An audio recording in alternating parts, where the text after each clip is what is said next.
All right, y'all ready? Y'all ready? Y'all ready? He's heating up! Yeah, that's how I feel. Okay, let's go. All right.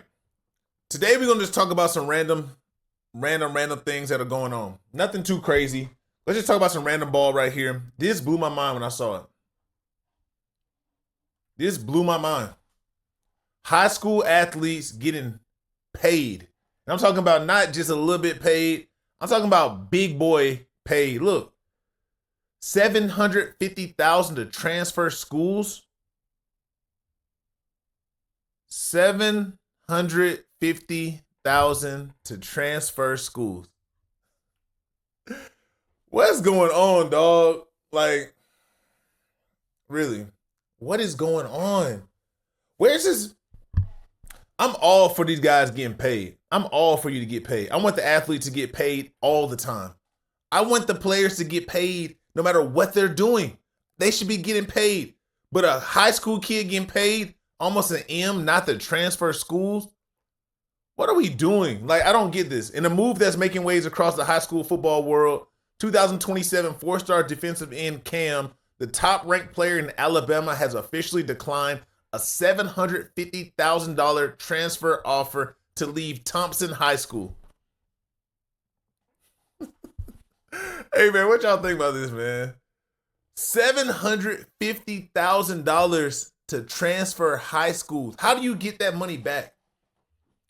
What precedent are we setting by paying a high school recruit $750,000? If you can get it, go get it. But what are we doing, dog? It's crazy to me. It's just really crazy because I don't know where it goes from here. I don't know where it goes. I don't know what's going on. How do you change up from here? If $750,000 keeps you at a high school, or if $750,000 is on the table for you to transfer schools, what's he going to be asking for to go to college? Is this guy guaranteed to even be a true game changer? I haven't watched this film. Y'all want to see some film? Let's check him out. This is five-star defensive end Cam Pritchett, and he has 21 D1 offers to schools like Alabama, Texas, Kentucky, and Florida State, just to name a few. When I got him to a one-on-one session, it's really no secret how he got these offers. This kid is extremely technical and explosive for a 2027 player. Not only that, but he is also a baller on the court as well. Dominating at one of the top schools in Alabama as a true freshman tells you everything you need to know. He has elite hand placement, get-off, size, and athletic ability. At five-star football, we project him to get a scholarship offer from every major football program in the country and be a future NFL draft pick. And this is five-star defensive end Cam. All right. What y'all think, man? What y'all think, man? Being a five-star, being a four-star, being a top-ranked player in the country, that's great. But it doesn't mean anything once you leave the level that you're on. We should say that every five-star should play in the NFL. We should say that every four-star should play in the NFL. Does it always play out that way? No. But paying him $750,000, that is insane to me. That's just crazy. I don't know how y'all see it, but to me, that's crazy. I don't think any high school kid is worth $750,000. I don't think any high school kid is worth anything near that. Y'all let me know what y'all think. I just think it sets a bad precedent. And then not just that, I don't know what that does to the player, the mentality of the player. How you gonna give a 17-year-old 750 and say, man, now I need you to continue to work? It should motivate something in your head and turn you up, right? It should do that. But I don't know if it does it. We've never really seen that. And I don't like that being a part of the process. Not right now. And I need a little bit more to see it, to be in there, but not right now. Another interesting development is this UFL. I think this league could work if they do it differently. I don't like the setup right now. We can talk about that another day, though. What else did I want to talk about? It was something else I wanted to talk about on here. Oh, here we go, right here. This is what I wanted to talk about. You know, I mean, you must. I want y'all to tell me how y'all feel about Jon Gruden's rebrand since he's come back into the limelight in the past 6 months, really since the last NFL season. Jon Gruden's back now. He's showing his face. He's getting active. He has to deal with Barstool. And now he's getting paired up with the quarterbacks once again. The Gruden camp was real popular before when he was with, who was he with? ESPN or somebody? But now he's back with Barstool. He's back on his grind. He's back interviewing guys coming out for the draft. He's back doing pro quarterbacks right here. He has Jayden Daniels. And his newest thing he likes to do is talk about the music. And to me, it's like, Buddy's pandering a little bit, but y'all let me know what y'all think. Here we go. Listen to this clip. You're like a coach's dream, man. You know that? I mean, you must be listening to some good music. I've been asking some of the great players around what they listen to get them going. I've been trying out Migos. I got this NBA YoungBoy. So I just want to know. I got to find out what is it in your little iPad there that you listen to that gets you going. Man, I listen to R&B. I listen to early 2000s. You know, give me somebody. I gotta have. I listen to Chris Brown. Really? Yeah, I listen to Chris Brown a lot. Okay, I'm gonna make that note. Chris Brown. I'm all over that. If Daniels is listening to that, I'm listening to it. You're like a coach's dream, man. You know that? Anything to stay relevant, I guess. But I don't like it. I don't like it. I don't like it. He's just trying to be so cool, bro. He's trying to be cool. It started, the first time I seen him do it was the Will Howard with Gruden. This is the first time I see him talk about you listen to Migos? I got the Migos playing. Hold on. Here we go. Gold headphones. What are you listening to, Migos? Hey, I saw that video. Did you like that? Migos, you know what I'm saying? You know about some Migos? Put them on my list. Let's put them, Jake. Let's get some Migos. I bet you if you play some Migos, you'll get, any of your guys going. What do you like Migos? Migos, man. Hell yeah, I like the Migos. What do you listen to? I listen to a little mixture. Come on, give me the list. I'm a Drake guy. I like country music, but before games, I'm listening to Future. I'm listening to some YoungBoy. YoungBoy? Throwing some, YoungBoy. What are those things? Those are my gold headphones. What do you? It's nothing wrong with Jon Gruden saying he likes to listen to the different artists. That's cool. But my thing is, John, you told on yourself, dog.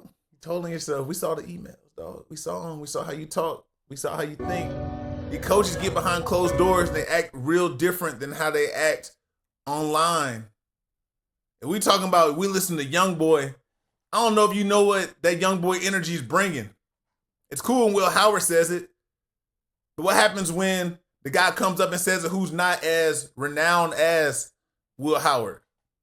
When his demeanor is a little bit different than how Will Howard's going to carry himself every day, but he listened to YoungBoy. I think that's when players get judged unfairly and when different stereotypes get put on them. But it's all cool to say when the cameras are around, though. Here we go. Watch this. Y'all really think he listened to this?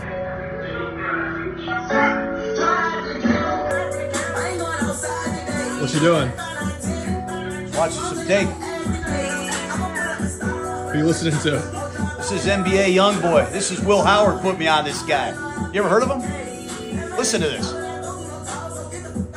Watch film a lot faster. He was right. Got a little something to it. Do you like it? NBA YoungBoy, check it out. You ever heard of him? All right. Like I said, it's cool. If you like NBA YoungBoy Jon Gruden, go ahead, rock out. Rock out. But we doing stuff for clicks. I just don't like it all for just the clicks. You ain't listen to no NBA YoungBoy. You're not promoting no NBA YoungBoy. When it comes, like, it's all cool when it's a little bit adjacent from you. It's not directly aligned. If Jon Gruden was a head coach and they came in bumping NBA YoungBoy and they came in acting like a certain way, I don't think we're getting the same reception. But it sounds good right now. It feels good. It gets a lot of clicks, a lot of views. They at Barstool, they doing what they got to do to make it work. But let's be real, man. I just love people to be themselves and be authentic. We don't got to sell it no other way. Just be yourself. Just be yourself. If you like it, you like it. But let's not just fake it because the camera's on. What else we want to talk about, y'all? What we thinking? Let's see what's going on, man. Baseball season is live. NBA playoffs are live. You know what I'm saying? Make sure you sign up with my code. Go to the site. Go to my page right now. Where my profile at? Go right here. These are my picks I had the other night. These are my better picks from the other night right here, as you can see. Hopefully you can see it's kind of small. I'm trying to zoom in for y'all. I should have hit 2. Ja Morant, 0.5. I missed it by 0.5. I would have won it. Missed it by 0.5. It's all good. That's a chance you take. We out here trying to win it with the best lineup. You know what I'm saying? Right here. Hit the link. Sign up. Right now, NBA playoffs. Better is matching all deposits up to $77. Go ahead. Do what you got to do. It's right here. And what's 9 views? Run me up, dog. Come and follow. Come on and follow me on X, on Twitter, whatever you want to call it. Come join the community. I'm trying to get rolling on here, but I don't like just talking to myself. I'm trying to have some conversation. I be talking. I need someone to talk back to me. You feel me? All right, here we go. Let's get back to ball. Ian Rappaport, what we got going on, man? Oh yeah, let's look at that the Aaron Rodgers clip from McAfee. This was funny to me. This would have made me mad too, though. This would have made me really mad. How they played Aaron Rodgers out. This would have made me mad. Bringing me in, if you brought me in to see if I want to play ball, I fly across the country. I get in. I'm talking to you. I come from California to New York. I get in the building. It's time to talk. We're gonna talk some business. We've been trying to feel each other out over the phone. New coach, new GM. Aaron Glenn sits me down. I'm Aaron Rodgers. I'm sitting here talking. And they tell me, oh, wait, hold on, wait. We don't really want you to play. We just asking how we want you to leave. We're trying to help you out and tell us how you want to go. That's what Aaron Rodgers told. That's what Aaron Rodgers said happened. Let's find the clip. Here we go. All right, here we go. I meet with the coach. We start talking. He runs out of the room. I'm like, that's kind of strange. I was like, then he comes back with the GM. And I'm like, all right. So we sit down in the office. And I think we're going to have this long conversation. I've flown across the country.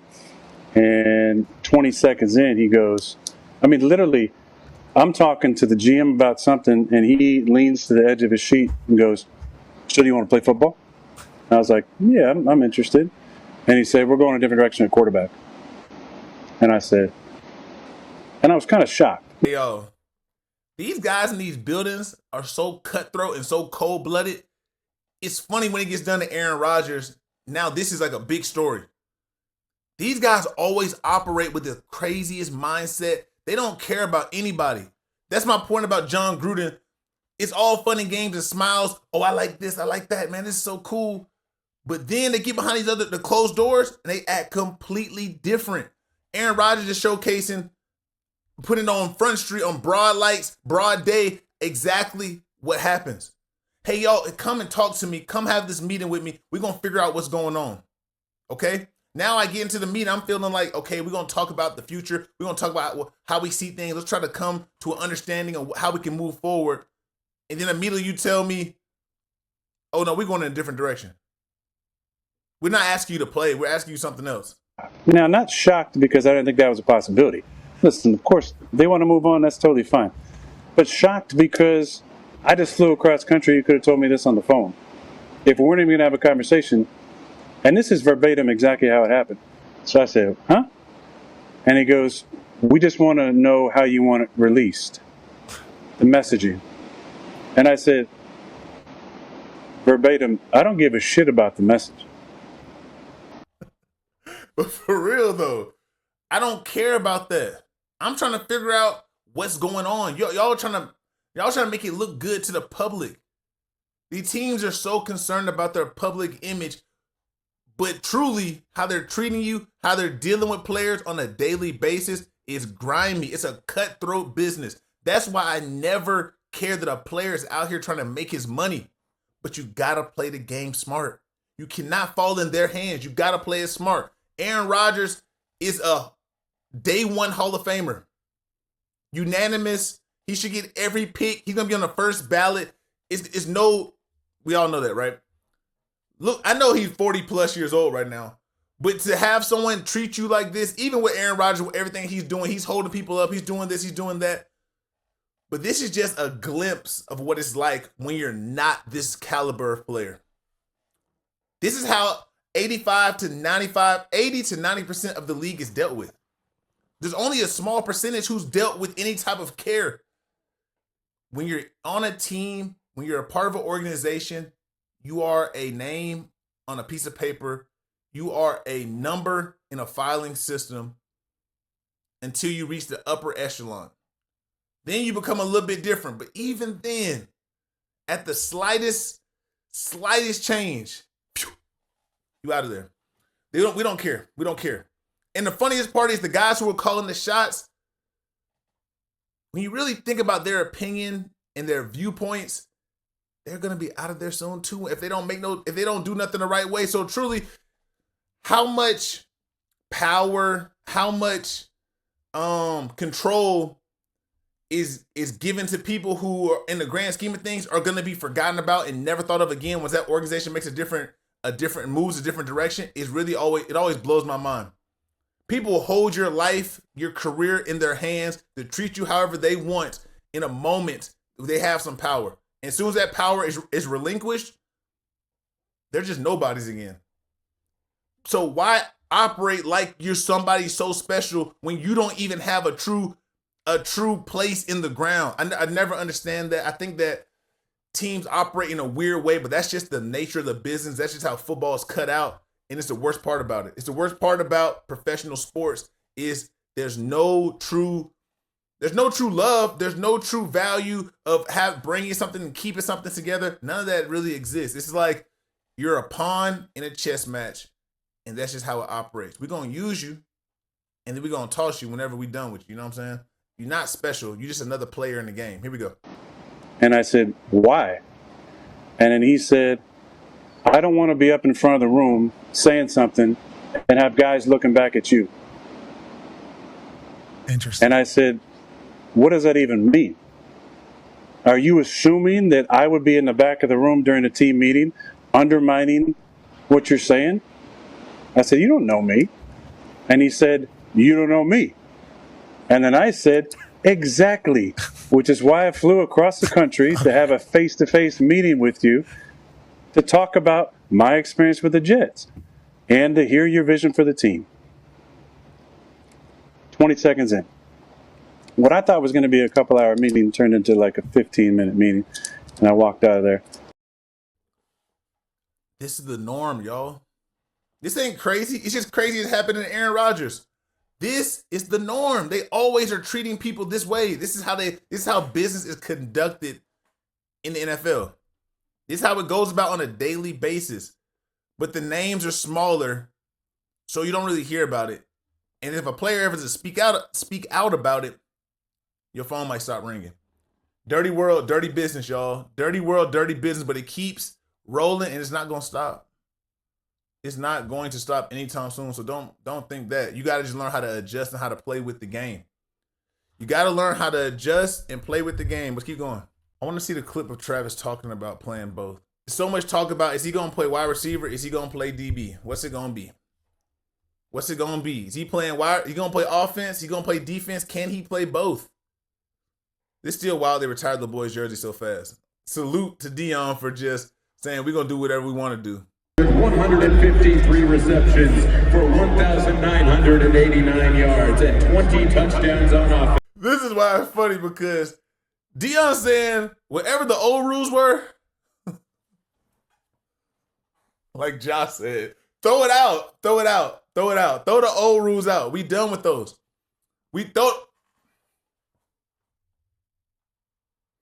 Throw them out. Throw the old rules out. We're going to do what we want to do. And it's funny because it's so many guys who have to wait. Usually the norm is you have to wait. I know I'm jumping topics, but I just saw this. The norm is you have to wait years. Then you come back like 10, 15, 20 years later, we retired your number. Dion saying, no, we're going to use this hype. We're going to take the program. We're going to go to another level off the backs of what we just did. He's just doubling down on the investment. We just balled for 2 years. Guess what? We're going to get this last little before my boys get out. We're going to boost their status even higher, and we're going to keep rolling. It's a game of momentum right now. We're in the information digital age. We got to build a profile because the profile is selling as just as much as what's on the field. So he's saying, hey, look, man, I'm going to put on a show. Y'all gonna keep watching. We're gonna keep doing things. How we gonna do it? And Colorado's give him the green light to do whatever. The green light is lit. He just go out there and do whatever he want to do. That's why it's funny to me, because you just see how Aaron Rodgers got treated when the tables were turned. When the Jets organization has the power, they're gonna treat the player however.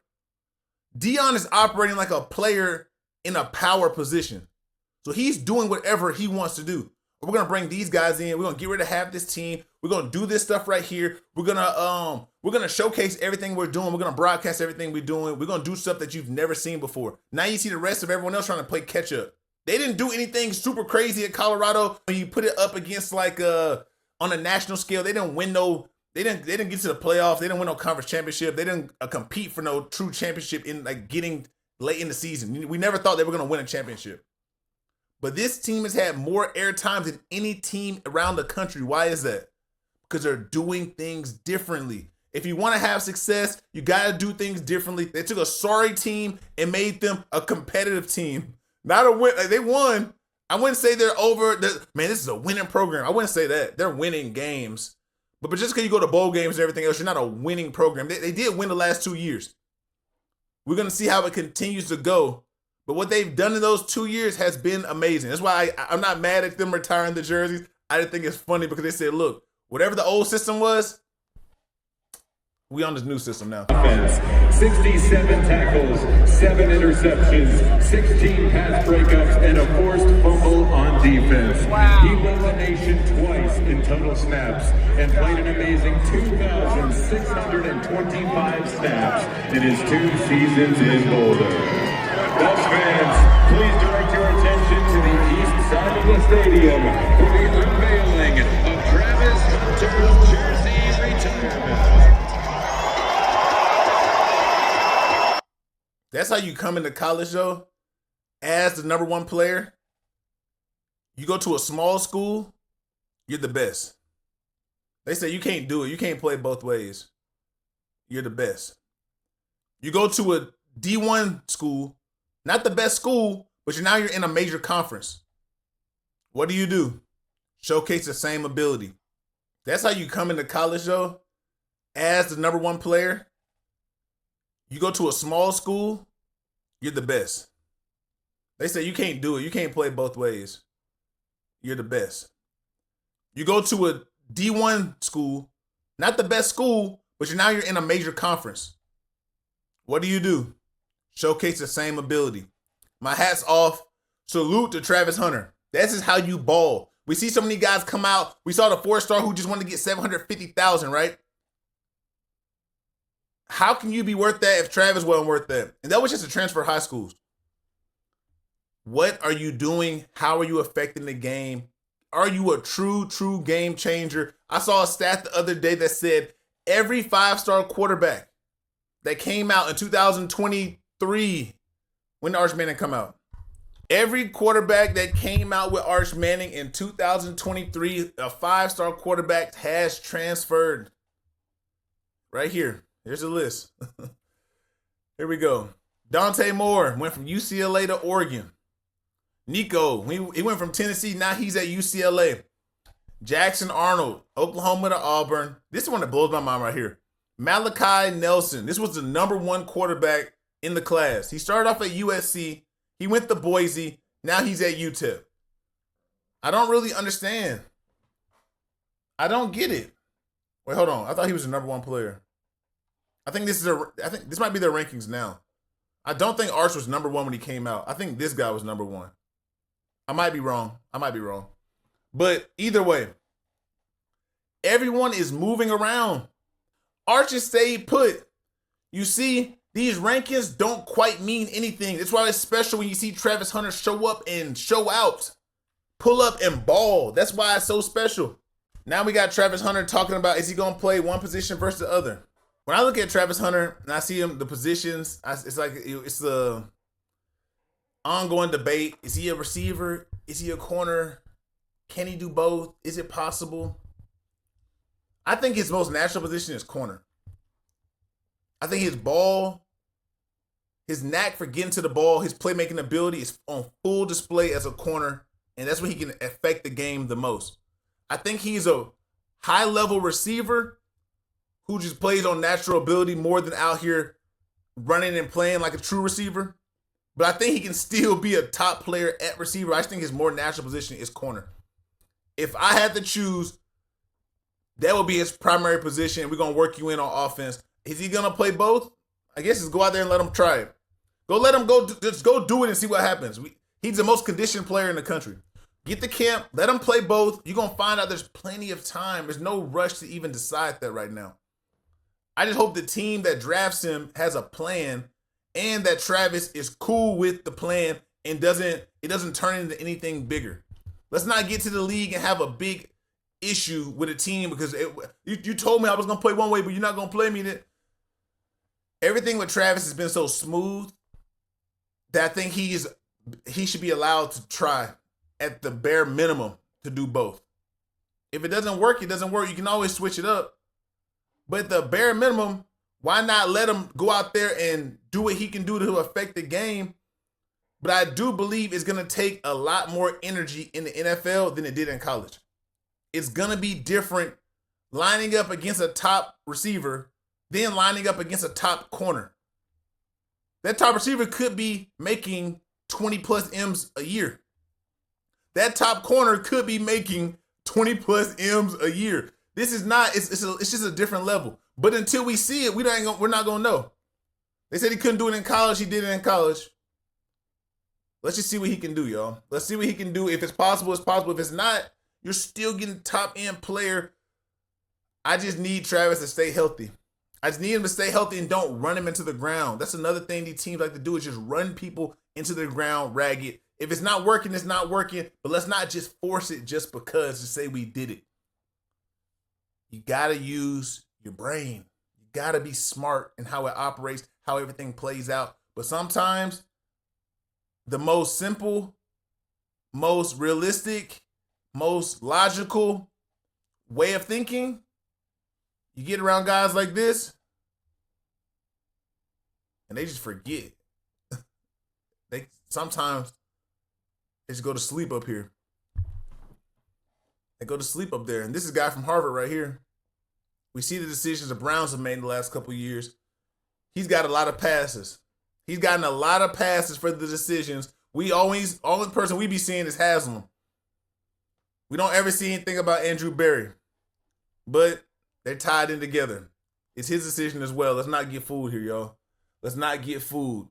The guys in position sometimes don't quite understand what their job even entails. They're just back there picking names, doing things, and putting schemes and plans together in their brain that don't quite make sense on the field. I just hope Travis is used in the right way. Travis Hunter's first home is at receiver and second home is at corner. I can't wait to see it play out, y'all. The Browns always are interesting to me. I've dealt with the Browns. I've been a part of the Browns. It's interesting how they get down out there in Berea, Ohio. We're going to talk about that another day, though. But yeah, real funny how they like to get down. I promise you that. But look, I think that's it for today. I just wanted to talk and see what was going on, see how everything was playing out. I don't see any other news that's real crazy. It's Easter Sunday. It's quiet. But I thought I'd get on here a little bit and just talk some ball with y'all, go over what's going on. The craziest, the craziest stuff that's going on around the league. It's a crazy time of year. The people are rising. People are getting hot out of nowhere. People get hot out of nowhere right now the week before the draft. We're less than 5 days away, right? We're getting close. We won't watch no wrestling. We're trying to see some football stuff, Pat. We're trying to see some Pat all on the wrestling. We ain't trying to see no wrestling right now. But yeah, that's it right now. That's it. I got some more videos coming out this week. Tyler Shuck is out. Check that out right now. Check that out. That's the latest one I put out on the channel. Check that one out. We have Jalen Milroe coming out tonight. I got another one with linebacker from Alabama. G.I. Campbell. Another one with him coming out tonight. Or no, this week. Probably Monday, Tuesday. We're going to get to the class that's about to get drafted. We're not completely done. We're going to keep looking at these guys. There's going to be a lot of surprises this weekend. coming up. I hope y'all ready because it's going to be a show. It's going to be interesting. I can't wait to see how it plays out. A lot of guys right now, life are about to change forever. This NIL money is cool. It's nothing like this real money that's about to hit, the real opportunity of playing on the biggest stage in the world against the best competition in the world, something you dream about your whole life. It's a beautiful thing. My draft class came out. It was a beautiful thing. I didn't anticipate getting drafted. I had only played linebacker for 1 year. I switched from quarterback, and that changed everything. I knew I was going to play. I didn't know where I would go. Y'all want to know more about this story? I'll tell it another time. We got to talk about it right now. I knew it was going to be a crazy weekend. I was locked in. The mind of a prospect, the mind of someone who got the opportunity to get drafted, join an NFL franchise. You've been working your whole entire life. I want to say salute to all the guys who are about to come out right now because it's a journey. It's not easy. It's tough to stay locked in. It's tough to go out there and perform. It's been a long process, so I'm glad it's coming to an end for a lot of these guys because it's time to get back to playing real ball. You're almost there. You're almost there, y'all. Like I said before, hit my link on the page. Come to Twitter. I got the link in the bio right now, in the description right now. My better link is available right now. Dang, my camera just cut off. It's all good. I'll just talk to y'all like this. My camera cut off, but it's all good. The link is live right now in the description. Come hit the link. When you hit the link right there, it's going to take you to the place you need to come sign up. Do what you got to do. Do what you got to do. Come on. Sign up with me. Let's work. Let's work. You feel me? We're going to get to it. We're going to make it do what it do. We're trying to make it. And I need y'all to sub to the channel. Subscribe. I'm almost at 10K. What y'all doing? Let's go. If you made it this far in the video, you need to subscribe anyway. Because what you doing? What you doing? Talk to me. Hey, man. Come join the team. Let's get to it. Let's keep going. We got more plays to break down. We got more ball to talk. Y'all know what time it is, man. Let's keep on going. Y'all locked in with me? All right, then. You ready? All right, let's go.